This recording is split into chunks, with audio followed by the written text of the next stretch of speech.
Yeah, no, it's over. People are getting fired. So, the Toronto Maple Leafs had their locker clean out today, which means they get to talk to the media after they lose in the playoffs, which is always such a it's just a joyous affair. Man, was there a different air to it this year. I want to show you John Tavares. And listen, there's a quote going around from Mitch Marner about the Leafs being treated like gods or viewed as gods that nobody liked. And we're going to talk about that in a little bit.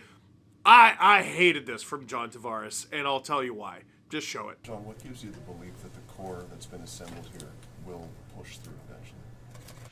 Well, we're right there. I think, obviously you lose in Game 7 in overtime against a team like Boston, just goes to show how small the difference is. And a lot of things could be a lot different where we stand today, just one shot away. So I just think just the way we've competed and grown and shown the different types of hockey that we can play, being comfortable and embracing playing this time of year against whether it's defensive teams, physical teams, whatever's required.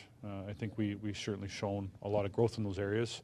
Now, obviously, we still got to overcome some of the hurdles that we've been facing and that we need to do to get the job done, and that's on us and on myself, but I think we're right there. This was the thing that started things off. Tavares either talked first or he was one of the first guys to go up. And the immediate reaction to the quotes and the clip of this going up was a round from the fan base. No one wants to hear that anymore. It relates to something that I've been saying on the podcast recently and said on this YouTube channel. It's the tragedy of the Toronto Maple Leafs. Are they a bad team? No. In my opinion, no. Bad teams don't routinely play tight playoff series like they do. They, other than the 5-gamer against Florida last year, the Leafs haven't gotten their butts kicked in any series that they've played, like from start to finish. They haven't gone down in 5 like they did to Florida, except for that one against the Blue Jackets. But that was a best of 5. A bunch of Game 7s against Boston, a Game 7 against the Tampa Bay Lightning. They ended up beating the Lightning in 6. A 7-game loss to Montreal. A 6-game loss with a bunch of rookies to the Washington Capitals, but 5 of the 6 games go to overtime. You know what I mean? They've been in a lot of tight series. When you think of a bad team, you think of a team that's not close, you think of what happened to the Washington Capitals this year, where there was no fight, there was no realistic path for them to beat the New York Rangers. It wasn't close. Or even something like what happened to the Winnipeg Jets this year, where you have a really good regular season and you look great after Game 1, and then you just get diabolically hammered the whole rest of the way by the Avalanche. The Leafs are always in it. They're always a shot away. They're always a goal away. If only Matthews was healthy and Nylander was healthy and Tavares didn't get hurt in 2021. And maybe, Sammy was playing so well last year. Maybe it would have been a different series against Florida. And if this call wasn't made against Justin Hall, and if the whistle went a little different in the Boston series. Which Boston series? Exactly. They play in tight enough series that there's always something. There is always something where you could go, if this goes differently, if that word does a lot of heavy lifting, man. Is the core 4 bad? No, they're all incredible players. Are the Leafs bad? No, they make the playoffs every year. There are teams around the league that would happily swap spots with the Leafs. Buffalo hasn't made the playoffs in how long? Like in Toronto, I know it's the hope that kills you, but there are a lot of markets that don't even have that. But the tone change this year is it doesn't matter that you're close. First of all, you don't even know that you're close. What does close mean? Like, what happens if you play this incredibly tight series against Boston and you're 1 away, and then they go on to play Florida and they get killed? In 2019, they played a really tight series against the Bruins, and the Bruins went all the way to the Stanley Cup final. And you play a really tight series against the Tampa Bay Lightning, and they go all the way to the Stanley Cup final. And you play a really tight series against, you got destroyed by the Florida Panthers, and they go to the Stanley Cup final. Like, it seems like so often you're losing to the team that ends up going to the Stanley Cup final. These are all things that I think make you think you're close. You're not. If you were close, you'd be close. You would have gotten close once. over the last 8 years, dude. 2017, 2018, 2019, 2020, 2021, 2022, 2023, you won one series. Wow. And in 2024, 8 years, one playoff series win to show for it. Dude, if you take this year, this series against Boston in a vacuum, yeah, they're close. It's not in a vacuum at all. And in fact, the most important players, the most integral players to the organization have been there for all 8. Tavares was there for like 7. Dude, you can't. You can't. There is no realistic path forward for doing this again. Now, further to that point, I really like some of the things Morgan Riley had to say, because it was like pretty much the exact opposite of John Tavares, at least in terms of self-awareness. Like, he knows we don't want to hear this anymore. Yeah, I think at this point we're in a wonderful position where anything other than a championship is a disappointment. So we're lucky to be in that position, but it makes anything other than that very difficult and very challenging, for the group on many levels. How close do you think you are to the goal you mentioned? I don't want to stand here and try to tell you that we're on the doorstep of anything, because we're sitting here today doing this, but the belief is there that it's attainable, but there's work and improvement that has to take place. So how close are we? I don't know. We'll see. It feels both attainable and a ways away, and that's what drives you as an individual. That's what drives a team forward. There's a lot to like there. He doesn't sugarcoat it. He was emotional, and you feel bad about it, but he talked about it. Like, I'm not gonna say we're right there. And he talks about how he was on the ice for the goal that ended up erasing the Leaf season, and his role in all that. And it was emotionally charged for him. This is a dude who was drafted by the Leafs in 2012. He's the longest tenured Leaf. If anyone's got a reason to have demons, at least with regard to the blue and white, it's him. And that dude is sick of this. And he fully understands how sick of this we are. There are a few teams today with regard to the questioning, people asking about the core staying together, and there were some questions about Sheldon Keefe, which we're going to get to. There was a lot of attention put on Mitch Marner. And it's just logic. Austin Matthews, his extension kicks in next year. William Nylander, his extension kicks in next year. Then there's 2 guys left from the core 4 forwards. There's John Tavares, who has 1 year left at $11 million, is on the wrong side of 30, and had 2 points in 7 games in the playoffs, and is just straight up getting older. He is aging the way that this deal was always going to age. And with a full no-move clause and that fact, it's going to be really difficult to move him. Which leaves Mitch, a dude who turned 27 today. He is in his prime, and he has 1 year left on his deal. Yes, he also has a full no move, but full no moves are basically like a trade me here clause. He'll give the Leafs a list of, if they ask for it, he'll give the Leafs a list of 10 teams, 5 teams, 3, maybe even 1. Whatever it is, he can give them a list and they can trade him to those teams to help facilitate a move. So that's a big reason why all the questions are about him. It's not necessarily anything against him. It's just, well, he makes the most sense. Here's what Morgan Riley had to say about Mitch Marner. I think he's an amazing human and a great hockey player. So any heat or anything like that, I believe would be undeserved. Here's what Austin Matthews had to say about Mitch Marner. Well, I mean, I think in my time here, I've learned that, there's always a scapegoat, there's always a narrative, there's always something, and we love Mitchie. He's a great teammate, he's a great friend and a competitor, and so in the end, we're also human beings. So taking, we take on a lot as players, and rightfully so. So, when you see guys kind of go through stuff like that, it's hard on everybody, and you just try to support him and be there for him. Here's what William Nylander had to say about Mitch Marner. Yeah, incredible human being, friend. I mean, love the guy. And look, there's always somebody getting heat here, regardless of what it is. So, I mean, however it's going. So that's just the way it is. And, I mean, we love him. And, I mean, there's always going to be something that you guys have to say or whatever. But, I mean, that's a fact of what it is playing here.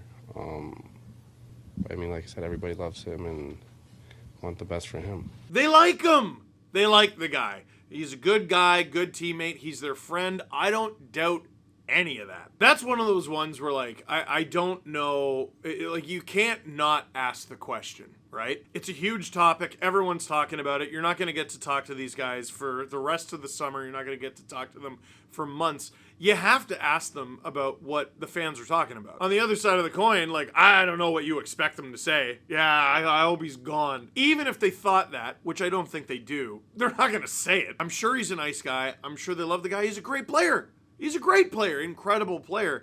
But it all comes back to the same thing. 8 years with this core, 7 with Tavares as part of that core. 1 playoff series win. Every playoff series had moments that made them tight, moments that made you believe. But dude, you cannot keep doing this again. You can't justify it. It seems like every year we're like, yeah, but if you go back next year, if you run it back next year and you lose again, everyone's got to go. And then every year, the same thing happens and almost nobody goes. The only people who go are typically like players around the periphery of the core who the team simply can't afford anymore. Zach Hyman, by the way, leads all playoff goal scorers and goal scoring. Steve, that wasn't necessary. It's worth mentioning. Now, last year, they finally won a playoff series. They fired the general manager. This year, it's looking like it's going to be more. Potentially. We don't know. They let Sheldon Keefe speak.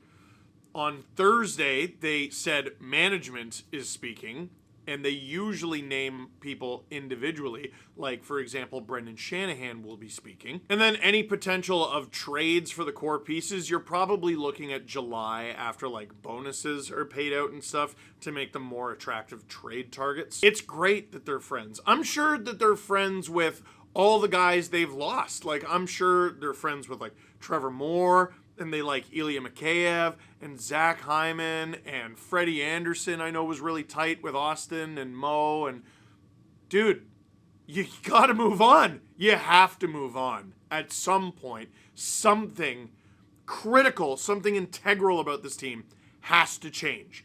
Even if the team gets worse, I hope they don't, but even if the team gets worse, you know for a fact you cannot continue to go this way. If you get worse in the pursuit of getting better, so be it. But you can't just settle for being good in a league that only rewards you if you're great. There are no good teams on the Stanley Cup. There are only great teams. Now, here's what Mitch Marner had to say about the question of him potentially going. Do you want to stay in Toronto long term? Yeah. I mean, that'd be a goal. I've expressed my love for this place, this city. Obviously, I've grown up here, so we'll start thinking about that now and trying to figure something out. What does it mean to be a Maple Leaf? It means the world.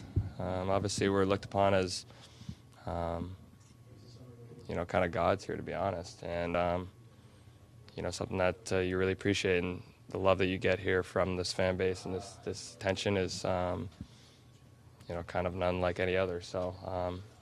You saw it with the Raps a couple years ago, the love that they still have for a lot of those players that they had to trade off this year.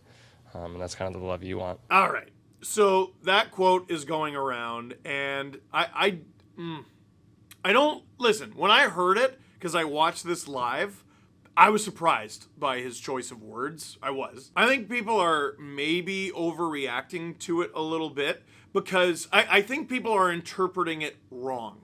they're interpreting it as arrogance from Mitch, I think. Like, we are gods in this city. It's funny because it's Mitch accidentally, indirectly refuting some of the things that were said by other guys, like Austin Matthews, like, oh, we know the narrative or whatever. There's always got to be a scapegoat, right? Because that's something that goes around all the time. Oh, the media are too hard. The fans are too hard. The fans are too hard. The fan pressure. Oh, you mean paying customers who want to see you win? All right, well, I'll tell you what. Lower the prices so fans don't care as much. So there's just not as much pressure. Don't worry about it. Don't worry about it. There's 20,000 of us showed up to watch you, but you just do your thing. Pressure is good in professional sports. It's good for business. It gives you money. So I didn't like that tired trope of, oh, there's always got to be a scapegoat or whatever. Mitch saying that the Leafs are looked at like gods, to me, is him saying we're treated great here. Leafs are held in high regard. Dude, like, you see something like, you ever see that old Alexander Ovechkin commercial where he's doing like a commercial for a car dealership in like the DC area? How many Toronto Maple Leafs have a national commercial right now? Every Leaf has some sort of endorsement deals, almost all of them. Ilya Mikheyev came to this team, he played one game, could barely speak English, and said, I like soup. And within the month, he had a soup sponsorship. This one slid under the radar, but Noel Acciari was traded to the Leafs. He shows up and he's like, my real name's Noel, but people call me Cookie.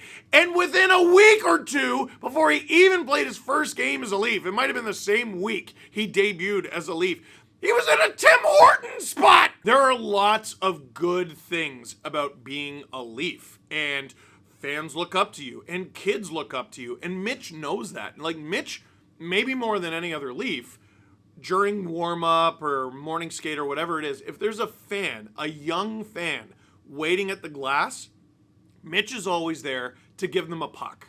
Mitch is always there to give them a stick. Mitch is always there to sign an autograph.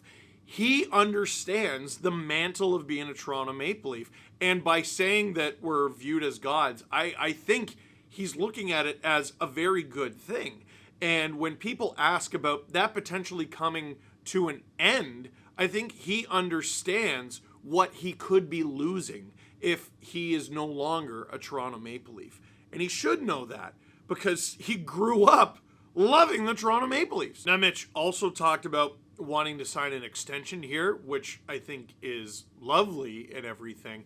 But here's Mitch's response to being asked about, being close again. Because we're great players, and we know it's not an easy thing to do to win this Stanley Cup, and we know that, and everyone knows that. It's the hardest trophy to win for a reason. I mean, it's 7 games, and it's an all-out war out there every single game. So it's never going to get easier. It's always a challenging thing, and challenges build obviously adversity, and we've been through a lot of that, and it's only going to make us better. Dude, you could have said that any year. Any year since 2017, you could have said that. The Leafs have good players. Yep. Playoffs are hard. Yep. 7-game series, all-out war. Yep. Build adversity and make you better. Yep. Like, it's all the same stuff, dude. It's all the same stuff. And the big theme this year, I think why people were so crotchety about this locker cleanup more than any other, is no one's buying it anymore. No one's buying what they're selling. Now, we did get a little bit of info with some of the key injuries. William Nylander missed the first 3 games. He talked about having migraines. That was already out there. He had difficulty with his vision. Again, that was already out there. Austin Matthews didn't elaborate very much, but here's what he said about what he was dealing with throughout this series. It was tough. Got really, really sick after game 2, and played in game 3, obviously just kind of going through that. Still kind of trying to recover. Going into game 4, took a weird hit, and couldn't go any longer. And that's as detailed as I'm going to get into it. I mean, obviously it was tough. It was really frustrating. It sucks and was killing me to watch. Proud of the guys and how they fought and climbed their way back into the series, and I was fortunate to to get to play in that Game 7 and just try to go out there and give it my all. And obviously it's, disappointing and frustrating being here today. Was it a flu-like virus, for lack of a better word? Something like that. I don't know exactly what was going on after that second game, but yeah. So once again, the timeline, he felt sick after Game 2, which is crazy because he was unbelievable in Game 2. He had 3 points. He played Game 3. He was trying to recover, and anyone who watched that knew something was a little off with him. Then Game 4, he said he took a weird hit and wouldn't go into any detail. So that confirms, one, he was sick. He was battling an illness. But when he stayed out, obviously there was something else at play. It wasn't just the illness. He took a funny hit, a weird hit, according to him, and doctor pulled him from Game 4. Now, comes back for Game 7, sets up the only goal the Leafs scored. I understand thinking, oh, what if? If only. These things happen all the time.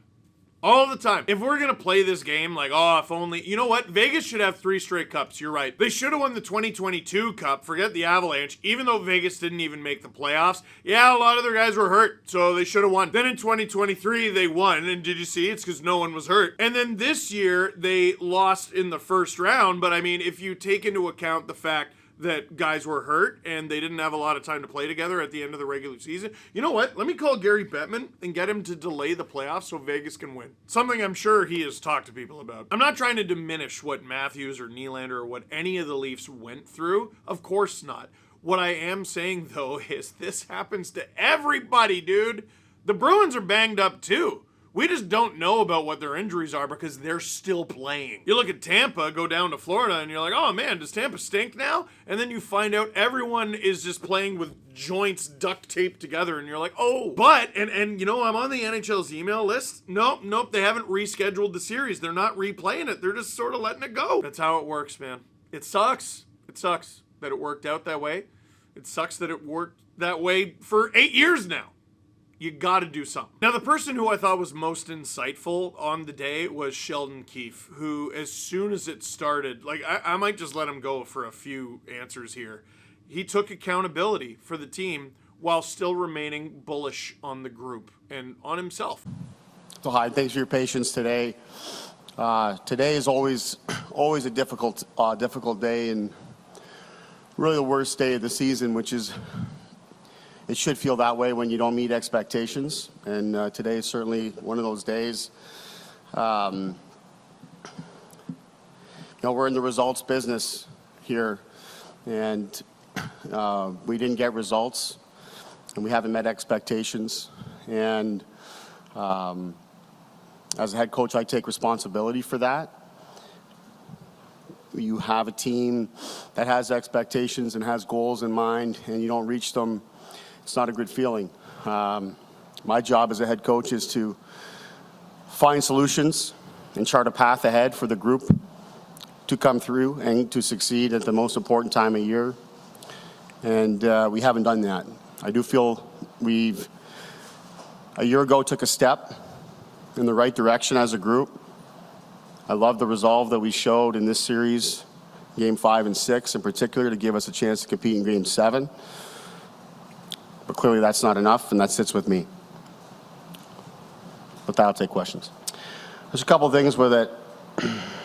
We look at this a lot, and it's still fresh and things happen quick, but you reflect on it and discuss it. I think in each of those playoffs, you look at some of the opportunities missed, and you wonder why. Times when, clean chances, breakaways, 2-on-1s, rebounds in tight, those types of things that tend to go in for you in the regular season, and now they're not. I think as a coach, it's more so how can you help your players through that, but also how can you generate more of it. I don't think we generated enough of those. Certainly more than what we did and what we executed on. But again, this season we face a goaltender at the other end that is putting up top numbers in the league, and of course that's part on the goaltender and the team that you're playing against and the job that they do defensively. But my job as a coach is to find more ways to get through to that. Sheldon, you had mentioned on Saturday night that the opponent will set up games for the Leafs to beat themselves, games 3 and 4 in this series. What has made it challenging to counter that? Well, I think first off, in that comment that I made, it's what I'm talking about is a team that basically sits back in structure and forces you to come through them and waiting for you to make mistakes and force the issue and force the game and be impatient. I think that's a common theme and strategy around the league, is to be able to capitalize and play in transition and limit mistakes. So I don't think we're unique in that sense in terms of how teams game plan against us, but certainly, the ways to counter it for me are things that we discussed all series, getting through the neutral zone quickly before structure's set, capitalizing on line changes and progressions and sequencing, things that allow you to play when you're not against structure. And then when we are, finding ways to charge through it and get through the neutral zone, get to the net, get to the spend time in the offensive zone, but get on the inside. And I thought as the series wore on, not just in our series, but even if you look around the league, the later the series have gone on, offense seems to be harder to come by. Early in the series, we had no issues with that. We were generating lots. We were leading the league in interslot shots and rebounds, and we were getting lots of pucks in there in the first few games of the series. Those dried up later on in the series, yet we were also playing way better defensively ourselves and didn't necessarily need as much offense to win games. Game 5 and 6 as examples. I think the level of patience that we showed in those games is ultimately what it takes to win in the playoffs. And that's, to me, is why it's most disappointing to not get it done in Game 7, because, again, we're right there. You're one shot away from getting through. And then quickly the narrative changes to now the Leafs have figured out how to play tight games, win tight games, come from behind, show fight, all these sorts of things that you're excited about. I come out of Game 6 feeling about as good about the Toronto Maple Leafs as I've felt in this position. I don't doubt that he feels good about that group, and I liked that he, by the Leafs' own metrics, was talking about how well the Leafs were playing, how they got lots of inner slot shots through the early part of the series, and they dried up as the series went on.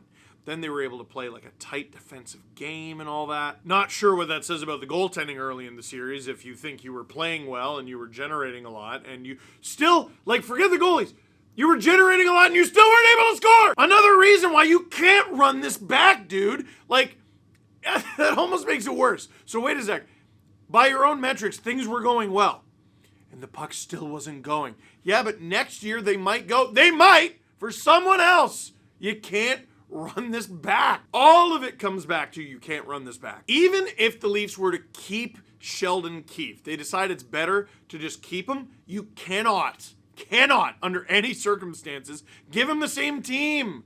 You have to give him a different core, and another goalie would be nice. It's heartbreaking that Keefe might be let go, feeling as good as he feels about the Toronto Maple Leafs. I don't know if he's just saying that. I believe him, though. I believe him when he says that. But this happens to head coaches. This happens to head coaches with alarming frequency. Think of all the teams that have fired a head coach and then won a Stanley Cup either that very season or the next year. And if you're that head coach who got fired, you're like, dude, my fingerprints are all over that team. And they are, but the new guy gets the credit. The new guy gets the glory. He gets to hoist the cup above his head. He gets the ring. Whatever you think of Sheldon Keefe, you don't need to think he's a bad head coach to think that maybe another head coach would be nice. Keefe has been there for half a decade and been there under 2 GMs and had a number of different players. They've tried a number of different things. Maybe they just need another guy. Maybe he's taught them all that he can, or most that he can, and they need a whole new perspective in there. And it looks like Sheldon knows that, and it looks like it's breaking his heart. These days are never easy. Now, Tavares and Marner, in terms of guys who are part of the core, they were asked about contract extensions. But there were 3 guys in particular who revealed that they are open to coming back.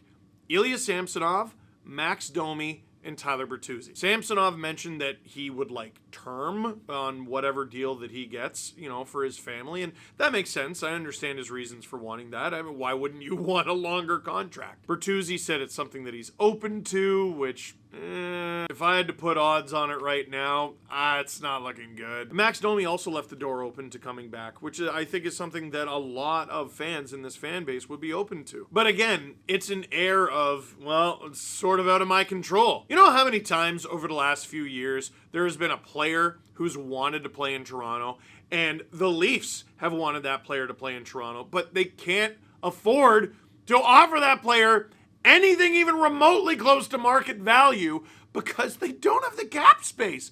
Again, it all comes back to they cannot run this group back. You don't need to think anyone from this group is a bad person. You don't need to think anyone from this group is a bad player. The mix doesn't work. How much more proof do you need? Even if the Leafs were to run it back and they won a Stanley Cup next year and you clip this as a way of going nanny boo boo, all right, well, 9th time's the charm. That's like going, it's noon, and you look up and the clock says 7 a.m. and you're like, well, oh, no, it's not. And then 8 o'clock rolls around and you go, it's noon, and it's not still. 9 o'clock rolls around, it's noon. And then eventually noon rolls around and you go, it's noon, and you go, well, I'll be damned, it's noon. And you go, see, I would love for it to be noon. I badly want it to be noon, but unfortunately, for this incarnation of the Toronto Maple Leafs, I think the clock is about to strike midnight. Now, what's going to happen? Today's Monday, right? Tuesday and Wednesday, in between the press conference for management. You would think if they were going to make a decision on Sheldon Keefe and or his coaching staff, it'd be nice if they made that decision, whether they're staying or going, Tuesday or Wednesday, so that it can be spoken about on Thursday. The problem is we don't even know who from management is going to be speaking Thursday. Brad Treliving is probably the only for sure bet, but if Brendan Shanahan, the president of this team, is fired, all bets are off. And I talked about this core being around for 8 years. Shanahan's been there the whole time. 10 seasons. He's been a part of this team. Something's got to give. So, what did you think of locker cleanup? I bet it was great. You know, feeling better about everything. Let me know, though, in the comment box down below. For now, that is it for this one. Thank you very much for watching. Click like if you liked this video. Click subscribe if you really liked it. Tell all your friends. There's always next year, and I bet it'll be different.